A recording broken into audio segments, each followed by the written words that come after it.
Chapter 5 నువ్వు నిజంగా ఎవరు?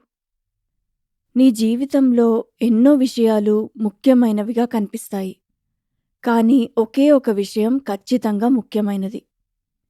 నువ్వు ప్రపంచంలో గెలిచినా, ఓడినా, నీకు చదువున్నా, లేకున్నా, నువ్వు ధనవంతుడివైనా, నిరుపేదైనా అది మాత్రం విలువైనదిగా నిలుస్తుంది.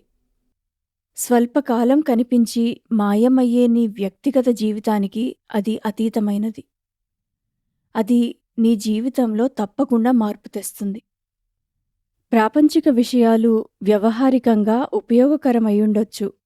కానీ పారమార్థికంగా వాటికి ఎటువంటి విలువ లేదు. వాటన్నిటికంటే విలువైనది నువ్వెవరో నీకు తెలియడం. నీ పరిస్థితులను మార్చుకుంటే నీకు శాంతి లభిస్తుంది అనుకోకు. నిన్ను నువ్వు లోతుగా తెలుసుకున్నప్పుడే నీకు అసలైన శాంతి.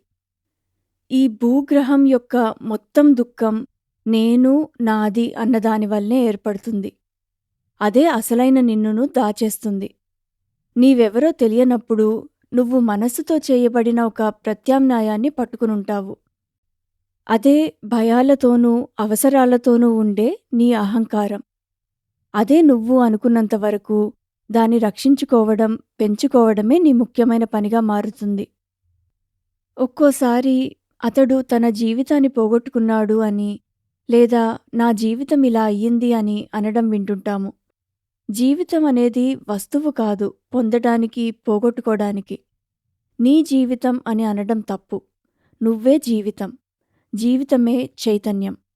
నువ్వు మనసువు కావు, మనసును చూసే చైతన్యానివి. చైతన్యం ఒక్కటే విశ్వం మొత్తం వ్యాపించి ఉంది. చైతన్యం దానినదే అనుభూతి పొందేందుకు ఒక రాయిలాగా, గడ్డిపోచలాగా, పశువుగా, మనిషిగా, నక్షత్రమండలంగా, ఇలా అనంతమైన సృష్టిగా తాత్కాలిక రూపం తీసుకుంది. ఓ కొత్త నైపుణ్యాన్ని అభివృద్ధి చేసుకోవాలన్నా, ఇల్లు కట్టాలన్నా, టీ తయారు చేయాలన్నా, ఇలా చాలా విషయాలకు సమయం కావాలి. కానీ నీ జీవితంలోని అతి ముఖ్యమైన దానికి మాత్రం అసలు సమయమే అవసరం లేదు. అదే ఆత్మజ్ఞానం. అంటే నువ్వెవరు అని పైపైన తెలుసుకోవడం కాకుండా, నీ పేరుకు, నీ భౌతిక రూపానికి, నీ చరిత్రకు, నీ కథకు అతీతంగా ఉన్న నువ్వెవరో తెలుసుకోవాలి. నిన్ను నువ్వు గతంలోనో, భవిష్యత్తులోనో కనుక్కోలేవు. నిన్ను నువ్వు వెతకగలిగే ఒకే ఒక చోటు ఇప్పుడే.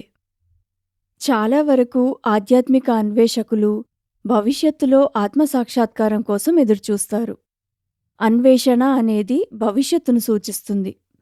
నువ్వు నువ్వై ఉండటానికి సమయం అవసరం లేదని నువ్వు గ్రహించే వరకు నీకు సమయం అవసరమవుతుంది. నువ్వు ఒక చెట్టును చూస్తే ఆ చెట్టు గురించి నీకు తెలుస్తుంది. నీకొక ఆలోచన గాని, ఒక భావోద్వేగం గాని వస్తే దాని గురించి నీకు తెలుస్తుంది. నీకొక ఆనందభరితమైన లేదా బాధాకరమైన అనుభవం కలిగితే అది నీకు తెలుస్తుంది. ఇది చాలా మామూలు విషయంలా కనిపించొచ్చు. కానీ దగ్గరి నుండి చూస్తే అందులోని సూక్ష్మత తెలుస్తుంది. ఇక్కడ ఆలోచన ఇంకా భాష నిన్ను, నీ అనుభవాన్ని వేరు చేసి చూపిస్తాయి. అదే భ్రమ అంటే. ఉన్నది ఒక్కటే అయినా రెండుగా కనిపిస్తాయి. చూసేవాడుగా, ఇంకా చూడబడే వస్తువుగా. కానీ చూసేవాడి నుండే చూడబడే వస్తువు ప్రక్షేపిస్తోందని ఎంతమందికి తెలుసు? నువ్వు కేవలం చూసేవాడివో లేక తెలుసుకునేవాడివో మాత్రమే కావు. నీలోనే ఇంకా నీ వలనే అవన్నీ కనిపిస్తున్నాయి. నన్ను నేను తెలుసుకోవాలి అని అంటావు. నేను అని నువ్వంటున్నదే నువ్వు వెతుకుతున్నది. ఆ తెలుసుకుంటున్నదే నువ్వు. నీలోనే అన్నీ తెలుస్తున్నాయి. అంతకంటే తెలియాల్సింది ఇంకేం లేదు. నేను అనేది తెలుసుకోదగిన వస్తువుగా మారలేపదు. నీకు నువ్వే ఓ వస్తువు కాలేవు. మానసికంగా నిన్ను నువ్వు ఓ వస్తువుగా మార్చుకున్నావు. అదే అహంకారం. దాన్ని నేను అని అంటూ దానితో సంబంధం ఏర్పరచుకుంటావు. ఇతరులకు ఇంకా నీకు నువ్వే దాని కథ చెప్పుకు తిరుగుతావు. చైతన్యంగా నిన్ను నువ్వు చూసుకున్నప్పుడు నువ్వు చూసే వాటిపై ఆధారపడడం ఆగిపోతుంది. శరీరాన్ని, మనసుని, ప్రపంచాన్ని బయట చూస్తున్నావు. కానీ అవి నీ చైతన్యం నుండి బయటకు ప్రక్షేపించబడ్డాయని నువ్వు చూడగలిగినప్పుడు ఆనందం కోసం నీ మనసుపై, శరీరంపై ఆధారపడవు. శరీరాన్ని, మనసును తృప్తిపరచాలని తాపత్రయపడవు. ఇంకోలా చెప్పాలంటే, ఏం జరిగినా, జరగకపోయినా అది నీకు ఏం తేడా చేయదు. విషయాలు వాటి బరువును కోల్పోతాయి. వాటి గంభీరతను కోల్పోతాయి. జీవితం ఒక ఆటగా మారుతుంది. ఇది వివిధ రూపాల్లో విశ్వం చేసే నృత్యం. అంతకంటే ఏమీ లేదు. నువ్వెవరో నీకు స్పష్టమైనప్పుడు ఒక సజీవత్వం, ఒక శాంతిని అనుభూతి చెందుతావు. నువ్వెవరో తెలియడమే ఆనందం.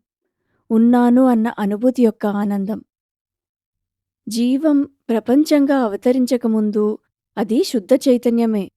జీవుడిగా రూపుదాల్చిన తరువాత అది నీ కంటితో తన సృష్టిని తానే చూస్తోంది. నువ్వు ఆ చైతన్యానివి అని తెలుసుకున్నాక నిన్ను నువ్వు అన్నిటిలో గుర్తించగలుగుతావు. అది ఎంతో స్పష్టమైన స్థితి. సంశయాలు ముగిసిపోయిన స్థితి. నువ్విక గతం తాలూకు జ్ఞాపకాలను మోయవు. నిరంతరం శుద్ధ సత్వంలో ఉంటావు. వ్యక్తి స్థితిలో ఉన్నప్పుడు నువ్వు అనుభవించే ప్రతి సంఘటనకు అర్థం వెతుకుతావు.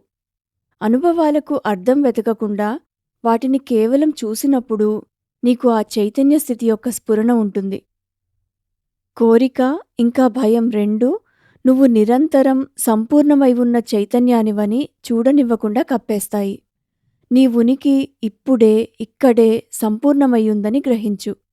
దాన్ని నీ మౌనంలో కేవలం ఉండడంగా చూడు.